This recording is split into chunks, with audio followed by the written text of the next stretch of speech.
Hello chemists, this video is just going to quickly summarise all the different types of isomerism you're going to need to know for first year organic chemistry.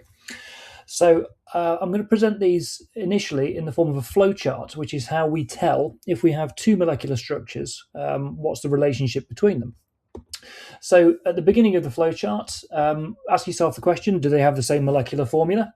If the answer is no, then they're not isomers. So as an example, these two structures here have a different molecular formula, therefore they cannot be isomers of each other. So if your structures do have the same molecular formula, then ask yourself the question, are they superimposable? In other words, can you place one on top of the other and get all the atoms and bonds in the same place? If the answer is yes, then the structures are identical. So as an example, these two structures over here are actually the same structure, just rotated around.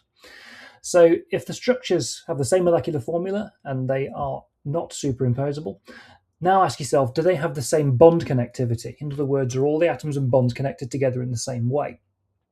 Now we're starting to get into isomers. Okay, so if the answer is no, then what you have are called constitutional isomers. Okay, so some examples over here, and we'll go into these in a bit more detail in the following slides. If your structures do have the same connectivity, we're now into the realm of what we call stereoisomerism, and there's a number of different types of stereoisomers. So the next question I'm going to ask is, are your isomers interconvertible by rotating single bonds? If the answer is yes, we have something called conformational isomerism or conformers. If the answer is no, we get on to the next question, which is that theoretically, could you interconvert your structures by rotating a double bond? Now, I say theoretically because double bonds are not rotatable. You have to break them in order to rotate them. But theoretically, if you were to rotate the double bond, would they be interconvertible? So if the answer there is yes, what we have is called geometric isomers, often called cis-trans or EZ isomers.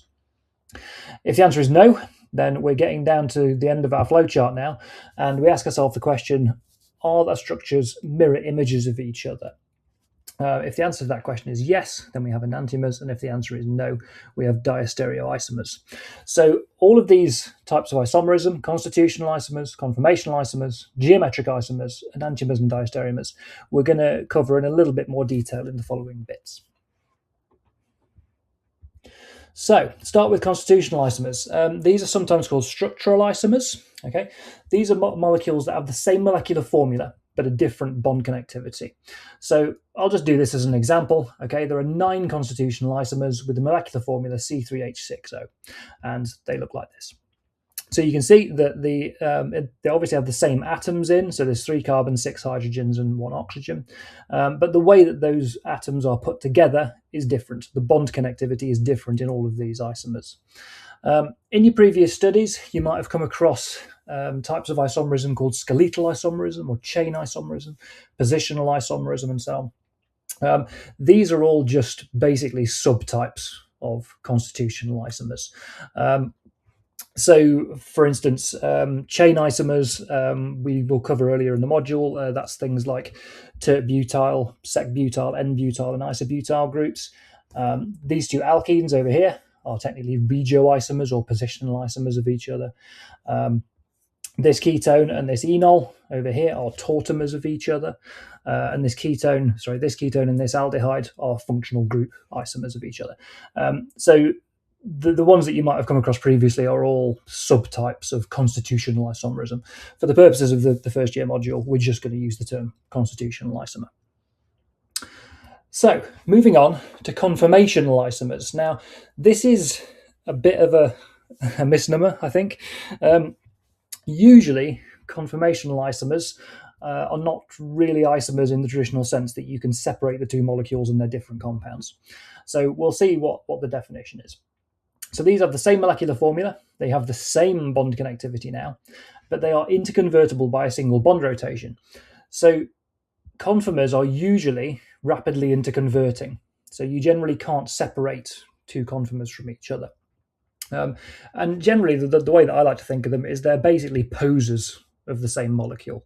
So if you have a molecule, there's lots of different ways you can pose it by twisting the single bonds around, and that's essentially what conformers are. I like to use the word conformers because it avoids calling them conformational isomers, basically. So for acyclic molecules, there's a really important set of ways that we need to visualize these, and these are called Newman projections and Sawhorse projections, which you might not have come across before. So if we start with ethane as an example, okay, so 2 carbons with a CH3 on each end. If we were to draw that in 3 dimensions, it would look something like this. Okay, so you've got 2 tetrahedral carbons, each with 3 hydrogens attached. Now, in order to get an impression of how the projections work, we're going to look down the carbon-carbon bond from this direction. So imagine that you're looking down that carbon-carbon bond, and a Newman projection looks like this.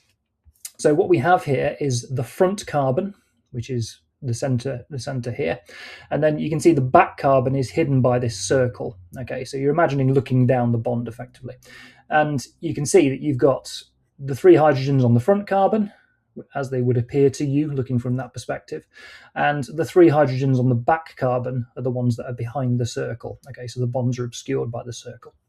So this is effectively your eye's view looking down that carbon-carbon bond. You can do the same with a Sawhorse projection. It's basically the same as a Newman projection. There's just no circle in the middle, and your 2 carbons are kind of offset to one side, so it's more of a sort of 3-dimensional view. But you can see the front carbon has exactly the same arrangement, and the back carbon has exactly the same arrangement. So they're both just ways of looking at this molecule. So what we're going to do, what we're going to analyze using the Newman and Sawhorse projections, is the rotation around this central carbon-carbon bond. And that's going to take us through all the conformers of this molecule. Okay, so if we twist around this central carbon-carbon bond, watch what happens in the Newman and Sawhorse projections. Right, we're starting to twist the central carbon-carbon bond, and the hydrogens on either end of the carbon-carbon bond are starting to come closer to each other until eventually they do something called eclipsing. And eventually they'll move past each other until they reach a state which is called staggered. Okay, so these are the 2 main types of conformer. So eclipsed conformers are the ones where the hydrogens are sort of pressing against each other, if you like, and the staggered conformers are the ones like this, where they're apart from each other. So these are staggered. Let's just go through the rotations again, and you'll see the eclipsed ones. So twisting through the single bond. This is an eclipsed conformation. It's quite difficult to see in the Newman projection because obviously I can't put the hydrogens on top of each other. It would look weird. But you can see in the Sawhorse, actually, the hydrogens are directly in front of each other here. So that's an eclipsed conformation. And as you twist through, we get back to a staggered conformation again. So that's very simple for ethane.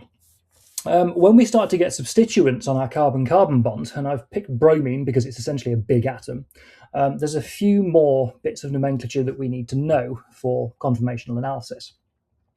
And we're going to do it via Newman and Sawhorse projections again. So if we take this molecule here, so 1,2-dibromoethane, and again, we look down the carbon-carbon bond, we will end up with a Newman and a Sawhorse projection that look like this.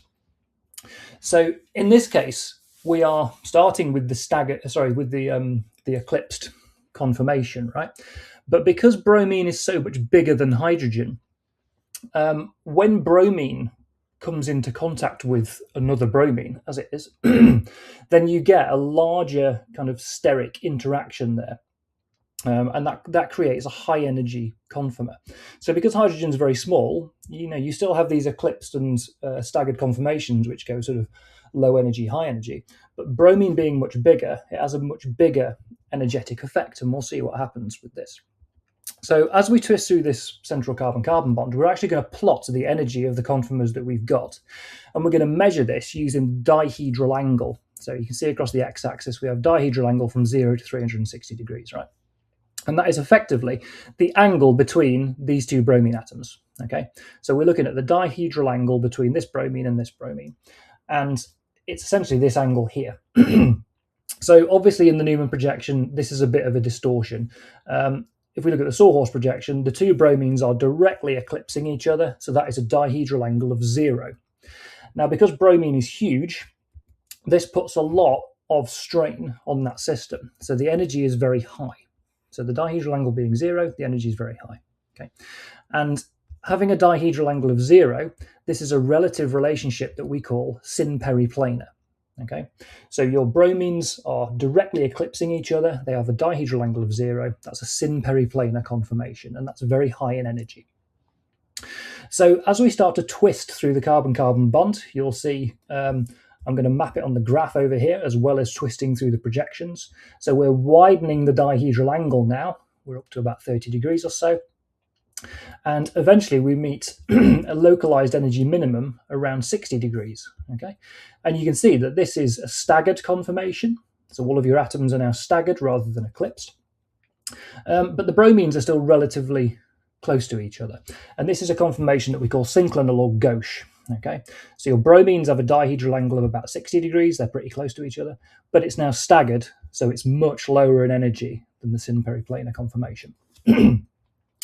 If we continue twisting, okay, eventually we will reach a localized energy maximum where we are eclipsed again, but the bromines now aren't eclipsing each other, they're eclipsing the hydrogen next door. Okay, so this isn't as high energy as the syn-periplanar, right? It's just a localized energy maximum. And this one is what we call anticlinal. So this is 120 degrees between the two bromines. And this is an eclipsed conformer. It's slightly higher in energy than the gauche conformer, but it's not as high in energy as syn-periplanar. And if we go all the way through to 180 degrees, this is the lowest energy conformer that we've got. This is the absolute energy minimum, because all of our atoms are now staggered and our bromines are as far away from each other as they can possibly get, which is 180 degrees. So this is the lowest energy conformer, and it's called antiperiplanar. Now, because the molecule is obviously symmetrical, as you continue to twist through that dihedral angle, you'll get the mirror image of this graph over here. Okay, so as we continue pushing, we're going to get the other anticlinal conformer. So the angle between the bromines is 120 degrees. I know I've put it on the graph as being 240, but you get the idea. So this has the same energy on the other side, and then we're going to push it through to 300 degrees, which is effectively the same as 60. So this is the other synclinal or gauche conformer. And then finally, you'll get back to 360 degrees, which is the same as 0. So there's your syn-periplanar arrangement. So as you twist through that carbon-carbon bond, there are high energy conformers and there are low energy conformers. And some of these will be really useful later on in your studies when we start to analyze how reaction mechanisms work and reactive conformers of molecules. So that works for acyclic compounds, in other words, linear compounds. Cyclic molecules have different conformers. Okay, there's lots of different conformers for different types of cyclic molecule. The key ones to know really in your studies are ones for saturated six-membered rings, so cyclohexanes. Note that this structure is not benzene. Okay, benzene and cyclohexane are different. Cyclohexane is saturated, benzene is not. Benzene rings are planar, in other words, they are flat. Okay, but cyclohexane rings are not, because they're saturated structures. They've got 2 hydrogens on every carbon. So they adopt something instead called a chair conformer, which looks like this. Okay, so not flat, not planar like benzene is, but they adopt these chair conformations. Now, there's 2 sort of important bits of nomenclature to know for chair conformations. All of these CH2 groups that you have going around the ring, one of the hydrogens will be in a position called axial, and that means that it's pointing either directly up or directly down, and it alternates as you go around the ring. So you can see this one's directly up axial, this one's directly down axial, directly up axial, down axial, up axial, down axial, and so on. And the other hydrogen on each carbon that basically approximates the angles of a tetrahedron, and they sort of stick out the side like this, these are called equatorial positions. Okay, so axial substituents and equatorial substituents are important in chair forms. Now, whenever you've got a saturated six-membered ring like this, there's actually multiple chair forms that you can have, and generally you draw 2 of these. So this is chair number 1. Chair forms are generally low in energy, but they can interconvert by basically rotating single bonds via this high energy boat conformation into another chair conformation. So can you see in these structures, if you imagine this being a sort of point at the end of the structure, this point has gone downwards and this point has gone upwards. Okay, and that's how you flip between the two chair conformations. So both of the chair conformations are low in energy in this case, right? They're both exactly the same energy for cyclohexane. The boat conformation is not very favourable, but it's sort of necessary to interconvert between the two. When you swap those chair conformers over, any substituents you had that were axial become equatorial and vice versa, and that will become important later on. But let's just see an example of how this works. If we take a cyclohexane that's been substituted with two stereocenters, so a bromine and a chlorine, if we were to look at the chair form of this, you can imagine yourself sort of looking down on the ring, or in other words, looking down from this perspective, and the bromine's on a wedge bond, so therefore it's on the position that's nearest to you, right? And the hydrogen is furthest away, looking from the point of view of being above it. The chlorine's on a hash bond, so if you're looking down on this carbon, the hydrogen's nearer to you and the chlorine's further away. And if we swap the chair forms over, you can see that that is still true. This is still the same structure. Okay, so looking down on this carbon, the bromine's nearer to you, right, than the hydrogen is, and the chlorine's further away than the hydrogen is. So the stereocenters haven't changed, but notice that the bromine was axial and it's now equatorial, and the chlorine was equatorial and it's now axial. So those two positions sort of change over when you flip chair forms, but that will become important, particularly in your sort of second and third year modules. Okay, moving on.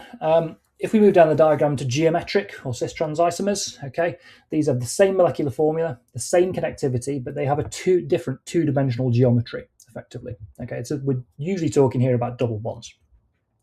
So the classic example of these are alkenes. Okay, so if you've got non-terminal alkenes, the cis-trans nomenclature. So cis is a relative term. It just means these two groups on the alkene are on the same side. Trans just means that they're on the opposite sides of the double bond. But it's not just alkenes. It's essentially anything with a pi bond which is capable of being substituted on both atoms. So imines can be cis or trans, okay, because the carbon-nitrogen double bond can be substituted on both ends. And these are two different molecules. They're two different isomers. You can also get things like cis and trans azobenzene, and you'll actually do a lab based on the separation of these isomers of azobenzene using column chromatography later on in the year. Cis and trans are relative descriptors, so they always have to describe something. So it's quite clear in these molecules what you're describing because it's the two methyl groups that are attached to the alkene. When you get molecules like this, you can't really use them on their own. So you can't say this is a cis alkene or a trans alkene. What you can say is that the fluorine and the iodine are cis to each other, or the fluorine and the chlorine are trans to each other, and so on. What you can use to describe these without any further context is absolute stereochemical descriptors, and these are Carr-Ningold-Prelog descriptors, which are called E and Z. How you assign those will be covered in a different video. So I'm going to deal with enantiomers and diastereomers together because they kind of come together generally. So what we're looking for here is molecules that have the same molecular formula, they have the same connectivity, but a different three-dimensional arrangement. All right, it's a different three-dimensional spatial arrangement of their atoms. So I find it's best to teach this using an example. If we take this molecule here, there are 4 possible stereoisomers of this molecule. Okay, and as you can think of that in an iterative way of going wedge, wedge, hash, wedge, hash, hash, wedge, hash. Okay, so there's 4 different ways you can arrange those stereocenters. Now, an important definition is that enantiomers are mirror images of each other. They're non-superimposable mirror images of each other, and because of that, they come in pairs because mirror images, by definition, have to come in pairs. So if we look at this structure over here, which has 2 wedge bonds, and this structure over here, which has 2 hash bonds, you can see that they're mirror images of each other. If you imagine the screen being a mirror and you reflected this molecule in the screen, it would become this molecule. So both substituents forward become both substituents back. So these two are non-superimposable mirror images, and they come as a pair. So these are a pair of enantiomers. It's slightly harder to see on the other pair, but believe me, they are also non-superimposable mirror images, right? So if you reflect this compound in the plane of the screen, the hash becomes a wedge, and the wedge becomes a hash. That's this molecule over here. So these two are also a pair of enantiomers. So effectively what you've got in this, tetrad of molecules is 2 pairs of enantiomers, effectively. Now, the other important definition, or lack of a definition, I suppose, is that diastereoisomers are stereoisomers that aren't mirror images of each other. Okay, so we can look at the set of 4 molecules that we've already assigned as being pairs of enantiomers, and any other pair are diastereoisomers. So those 2 compounds there are diastereoisomers of each other, right? They are not mirror images, okay, because this wedge bond stays as a wedge and this hash bond changes to a wedge. Okay, so they're not mirror images of each other. So they're a pair of diastereoisomers, effectively. So those are diastereoisomers. These 2 are diastereoisomers, these 2 are diastereoisomers, and these 2 are diastereoisomers. Effectively, any relationship that you have in this set of 4 compounds that isn't them being enantiomers is them being diastereoisomers. We can use another relative descriptor, a bit like cis and trans, okay, to describe these, and it describes the relative relationship in 3-dimensional molecules, and this is called syn and anti. So if you see in this molecule over here, the 2 substituents are on the same face of the molecule. This is what we call syn, so that's sort of analogous to cis, but cis only really applies to double bonds. These 2 substituents are on the opposite side of the molecule, analogous to trans, but we call it anti, okay, when it's 3-dimensional. So you can see both of the enantiomers here are syn, right? They're just mirror images of each other. So a good sort of bit of advice really is that enantiomers will always have the same relative configuration. They'll just be mirror images. So both of your enantiomers here are syn. They're just mirror images of each other. And the opposite is true for the anti ones. Diastereoisomers will have different relative configuration. Okay, so we said that these 2 molecules here were diastereoisomers of each other. This one's syn, this one's anti, right? If your relative configuration changes, that's a sign that they're diastereoisomers. We've also got absolute descriptors for 3-dimensional molecules, but these apply to stereocenters rather than the molecule as a whole. So each individual stereocenter in the molecule you can assign as being R or S, and these are Carnegie-Gold-Prelog descriptors. So this stereocenter here is R, that one is S, this one's SS, this one's SR, and this one's RR. So you can see for your 4 different molecules here, they've all got a unique set of R and S descriptors. This one's RS, this one's SS, this one's SR, and this one's RR, and so on. So another good rule of thumb here is that if you know what the Carnegie-Gold-Prelog descriptors of your stereocenters are, enantiomers will have every single stereocenter flipped. Okay, so this is probably a good example. This one here is SS, so both of those stereocenters will have the opposite configuration in its enantiomer, which is RR. Diastereoisomers will have some stereocenters flipped, but not all of them. So in this case, we have 2 stereocenters. So if you want to identify diastereoisomers, one of the configurations will stay the same and one of them will change. So comparing these 2, the S stereocenter stays the same and the R becomes an S. Okay. So how to assign excuse me, R and S to stereocenters is covered in a different video on Carnegie-Gold-Prelog. So finally, just some top tips, okay, because enantiomers and diastereomers, I think, is the thing that people struggle with the most. Enantiomers are always chiral, okay? So enantiomers cannot be superimposed on their mirror image, so they're always chiral. And compounds that have a single stereocenter are always chiral. So if you've got a molecule and it has a single stereocenter in it, okay, then it will by definition be chiral and won't be superimposable on its mirror image. So those 2 compounds are enantiomers of each other. Bit of nomenclature. So if you have a 1-to-1 mixture of enantiomers, that's called a racemic mixture or a racemate. And you use this plus minus sign here to denote that something is racemic. So if you had a 1-to-1 mixture of these, rather than having to draw both out, you might just draw it without a stereo bond on it and just say plus minus to show that it's a mixture of both. Mixtures of diastereoisomers and cis-trans isomers and things are not racemic. Okay, so racemic just applies to enantiomers. Diastereomers are unrelated to chirality. Okay, so the concept of chirality is important for enantiomers. It's not as important for diastereoisomers. So diastereoisomers can be chiral or not. Here's a good example. So this is the same set of molecules we saw before, but I've swapped one of the NH2s, I've swapped one of the OHs for another NH2. Okay, so I've introduced essentially some symmetry into this molecule. Now, if we do the same exercise we did before, this molecule here and this molecule here are non-superimposable mirror images of each other. They're a pair of enantiomers. So surely this molecule here and this molecule here are also a pair of enantiomers like they were before, right? Wrong. These are actually the same compound. They're identical. If you take this molecule here and you rotate it 180 degrees, right, you will end up with this molecule here. They're the same compound, just rotated. All right.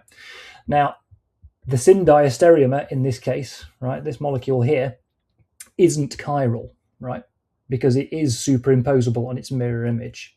So it's not a chiral compound, nothing to do with chirality. So when you have this situation where you've got a set of stereoisomers and you've got some of them that are chiral and one of them that isn't, the one that isn't is called a meso compound. So that's, again, just a bit of nomenclature for you. As a further example, it's actually possible to have diastereomers isomers when you don't have any stereocenters. So look at these 4 compounds here, right? Neither of these carbons here are stereocenters, right? These two are identical. It's the same compound, just rotated 180 degrees. And these 2 compounds over here are identical. They're the same compound rotated 180 degrees. So we're using the wedge and hash bonds here to show relative configuration, but if you're looking at this going, well, that's a stereocenter. It isn't. The definition of a stereocenter is a carbon with 4 different groups attached. And if you look at both of these stereocenters, these 2 groups are the same, right? There's a plane of symmetry down the middle of the molecule. So that's just a tricky example to show you diastereoisomerism is unrelated to chirality in any way. So I will leave you with the final slide, which is just looking back at the flowchart again. There's a copy of this in your workbooks for the first year modules. So hope you enjoyed the video, and I will see you in our sessions.